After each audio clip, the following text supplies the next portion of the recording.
How to do your own financial planning. A financial planner is someone hired to help you plan for a specific goal like retirement or investments, or someone who advises on various financial topics, including taxes, saving, insurance, and more. While it is always wise to consult a financial planner before making complex financial decisions, learning to do your own financial planning can not only allow you to understand and control your personal finances, but save money in fees paid to a professional. Part 1. Setting financial goals.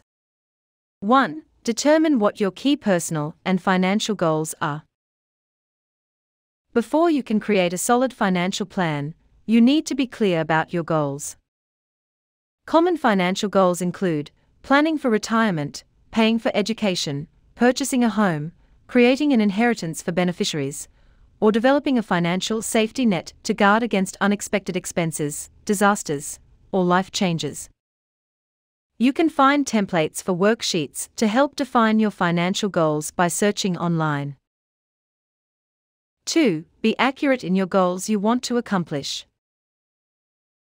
Ensure your goals adhere to the SMART acronym. That is to say, specific, measurable, attainable, realistic, and timely. For example, you may not be saving any money and your goal is to save more. Changing this goal to save 5% of your monthly income is not only specific, but it is also measurable. You can easily tell when you have achieved it or not, and likely attainable in a reasonable time frame.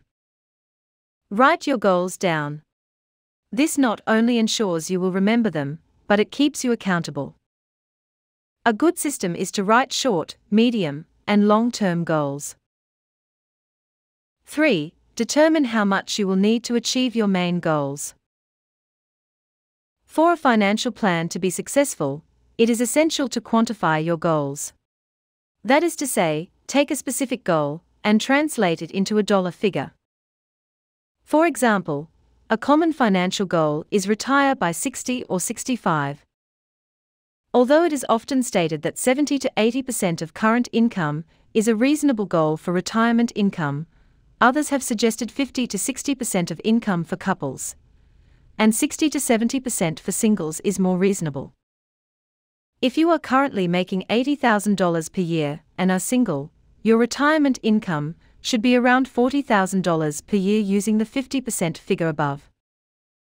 This would be an example of translating a goal, retire by 65, into a specific dollar figure, $50,000 per year of income. Once this amount is known, it is possible to create a plan to determine how much money saved and/or invested you will need to supplement your other sources of retirement income to hit the $50,000 year mark. You can find templates online to help you calculate your needs for retirement and other goals. Part 2. Determining your current financial situation. 1. Calculate your net worth. Net worth is defined as your assets minus or liabilities, or what you own minus what you owe. This figure will give you a precise sense of your current financial position and can help you make good decisions and achieve your goals. You can create a simple worksheet to calculate your net worth or find a template online. Begin by creating 2 columns, one for assets and one for liabilities. 2. List your assets. An asset simply refers to anything you own, and can include things like cash on hand, savings and checking accounts, retirement funds, real estate, personal property, investments, etc. Next to every asset, list the value of the asset. For example, if you own a house, list its value. The same would apply things like a stock portfolio or a car. Add together the values of your individual assets to find the total value of your assets. 3. List your liabilities. A liability refers to any debts you owe. This includes things such as a mortgage balance, credit card debt, student loans, car loans, personal loans, etc. Add together the amounts of your individual liabilities to find the total liabilities amount. 4. subtract the total amount of your liabilities from the total value of your assets. This number is your net worth. If the number is negative, it indicates that you owe more than you have. Conversely, if you have $100,000 in assets and $50,000 in debt, your net worth would be a positive $50,000. As you progress in your financial plan and save more, your assets should increase, along with more savings, and your liabilities will decrease as you eliminate debt. Part 3. Calculating a monthly budget. 1. Decide to create a budget. While net worth gives you a picture of your assets and liabilities, it is even more important to know how much money comes in and goes out every month. This will give you a good idea of what you spend money on every month, and having all these expenses written down can tell you exactly where savings can be found. This is the centerpiece of any financial plan. 2. Determine your sources of income. Make a list of your monthly sources of income, salary, child support, etc. Add these sources together to find your total monthly income. 3. Determine your monthly expenses. It can be helpful to organize these into groups. For example, under housing, you could include your rent or mortgage payments, home or renter's insurance, and utilities. Under transportation, you could include car payments, fuel costs, maintenance charges, and car insurance. Add all of your expenses together to find your monthly total.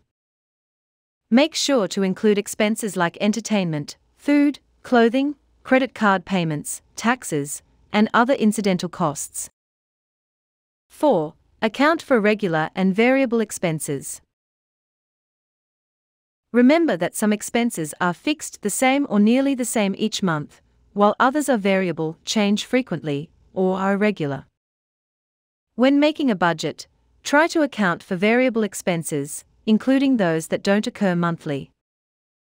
You can make a list of variable expenses that occur over a period of several months, add them together, and then divide that sum by the number of months.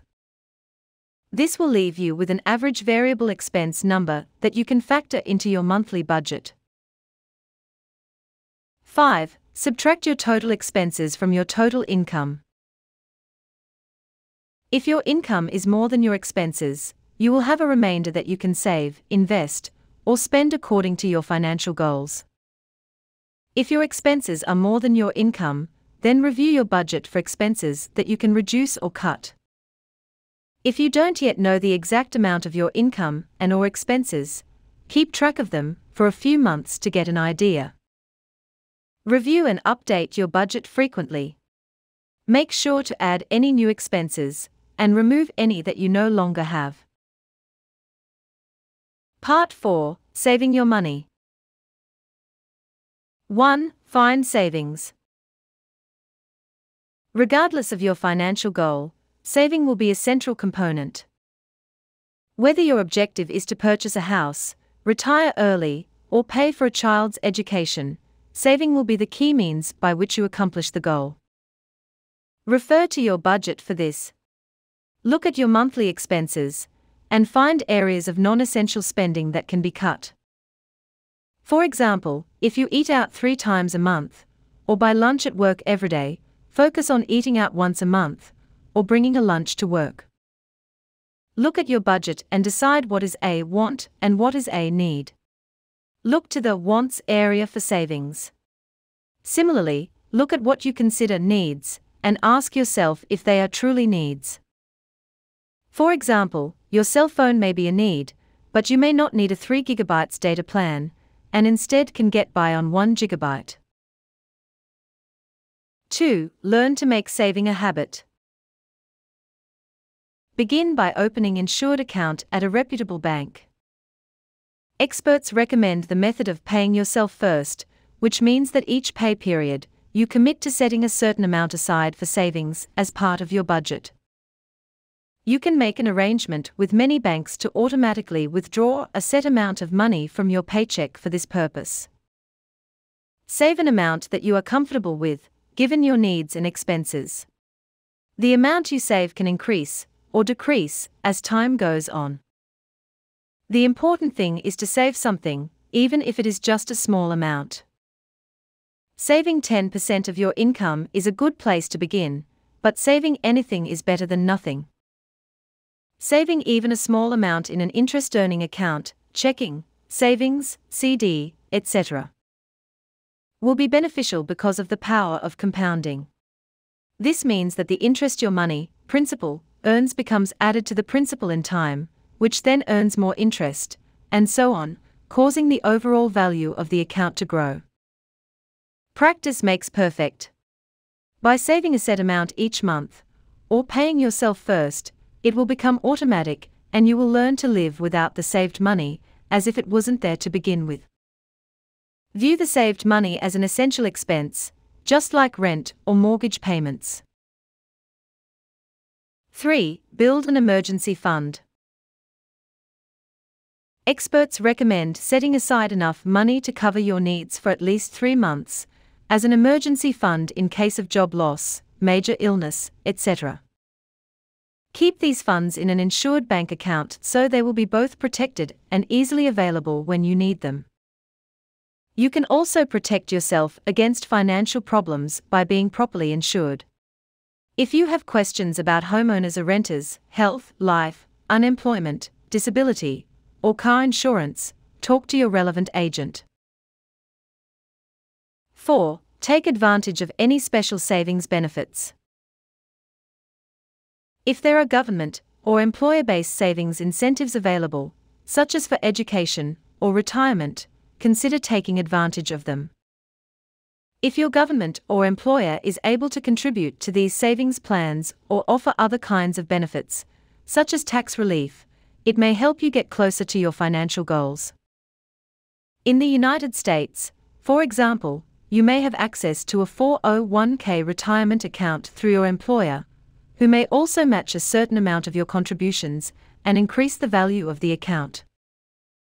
Similarly, anyone can open an individual retirement account, IRA, which can have tax benefits. Part 5. Investing your money. 1. Consider making investments. Investing is an essential part of most financial plans, as it allows you to reach your financial goals quicker, and with less money saved by generating a return.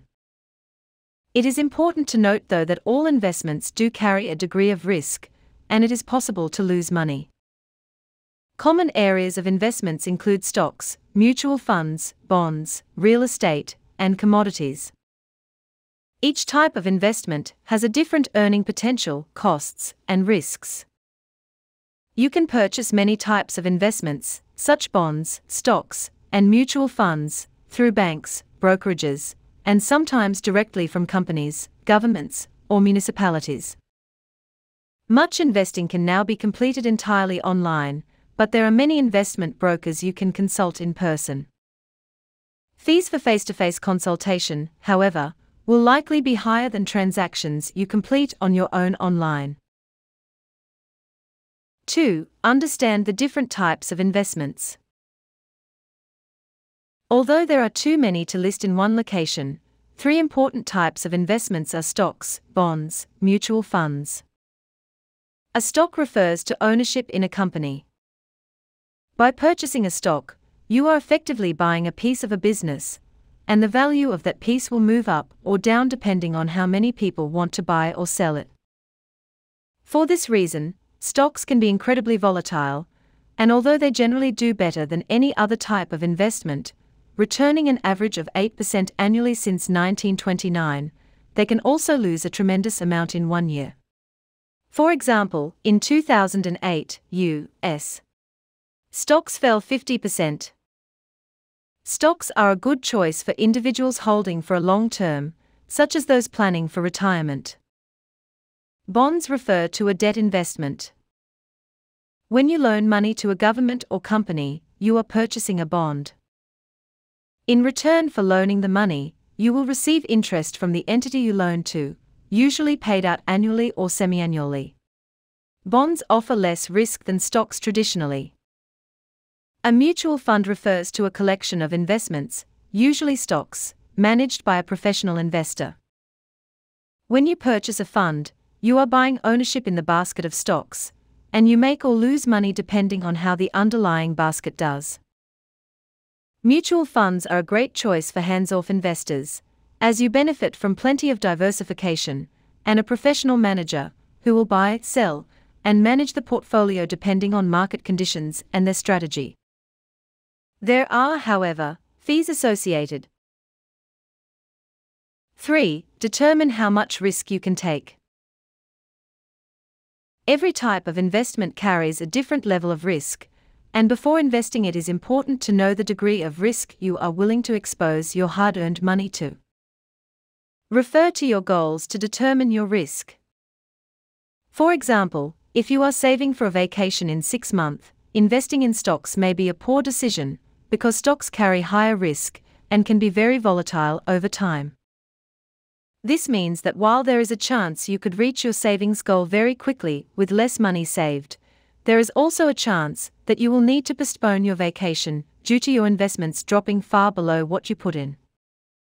A better bet would be bonds, which carry lower risk, or even just cash in a high-interest savings account.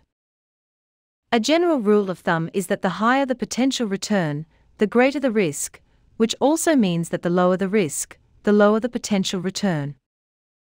Fairly safe investments include savings accounts and U.S. Treasury bonds.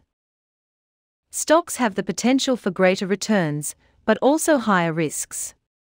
Mutual funds help minimize risk by investing across a broad range of stocks and securities, and can be a good choice for long-term investments. Never invest money you need in the short term, or for essential items like food, rent, or gas. 4. Choose appropriate investments. Once you know your goals, understand the types of investments, and know your risk tolerance, you can select a type. Stocks work well if you have a medium to high level of risk tolerance, and are saving for medium to long-term goals. For example, if you are saving for retirement, having stocks is highly recommended. Keep in mind that not all stocks are high risk. For example, investing in a small pharmaceutical company, which is not recommended, would be extremely high risk, whereas investing in a large, stable company with steady cash flow and competitive market share like Walmart, Wells Fargo, or Coca-Cola would be much lower risk. If you do not have the time, comfort level, or risk tolerance for individual stocks, consider mutual funds. These are suitable for longer or medium-term goals like retirement or saving for a child's education, but are more hands-off, and you can often just check on them annually or semi-annually to make sure they are performing as you want them to. You can research mutual funds on your own and purchase them through an online dealer, or visit your local bank or financial advisor for options. Bonds are suitable for individuals with lower risk tolerance, who are more concerned with preserving savings, while growing them at a low but steady rate. It is important to note that bonds have a place in any portfolio, and it is often advised that individuals who are in their 20s to 40s have a larger stock and mutual fund allocation, whereas individuals closer to retirement switch more to bonds to preserve savings. Bonds can be an effective way to balance your portfolio and lower your risk. A good rule is to subtract your age from 100, and that is the percentage you should hold in stocks. 5. Diversify your investments. Not all sectors of the economy perform equally well, or badly, at the same time. If you spread your financial portfolio across different kinds of investments, then you can minimize your risk of losing its overall value in the event that one or more parts of it take a hit. This method is called diversification. For example, a retirement plan might be spread across several types of investments, including mutual funds, stocks, and savings accounts. In this case, the mutual fund's likelihood of long-term growth could make up the difference if an individual stock the retirement plan invests in loses value. The cash in a savings account, while it would earn relatively low interest, would be insured and easily accessible if needed. Part 6. Focusing on making good financial decisions. 1. Think carefully when making financial decisions. The saved, stop, ask, verify, estimate, decide method is a guideline to follow when making financial decisions. Stop and give yourself time to think before making any financial decision. Don't be pressured by salespeople, brokers, etc. Tell them, and yourself, that you want time to consider. Ask about costs, taxes, fees, maintenance, etc., and risks that would be part of the decision. Make sure you know what the worst-case scenario might be. Verify all information to make sure it is accurate and trustworthy. Estimate the costs of this decision, and how it would fit into your overall budget. Decide if the decision makes sense for you. 2. Be cautious when using credit. Sometimes, borrowing money can be a sound choice, for instance, buying a home, paying for education, or making a necessary purchase. However, keeping debt, especially high-interest debt like credit cards, reduces your net worth and can slow your progress toward achieving some financial goals. Don't overuse credit cards. Try to make your spending within your means. Pay off high-interest debt as soon as possible. This can be the best strategy for financial growth in the long run, because even good investments usually can't earn enough to make up for high-interest debt. If you have multiple credit accounts, try to pay off the one with the highest interest rate first. 3. Seek trusted advice when you need it. Financial planning can often be successfully self-directed. However, if you feel like you don't have the time to do research and manage your finances, don't know where to start planning, or if you are dealing with something unexpected, like an inheritance or illness, you should consider consulting with a certified financial planner. Be wary of untrusted sources of advice, investments, etc. If an offer sounds too good to be true, there is a good chance that it is.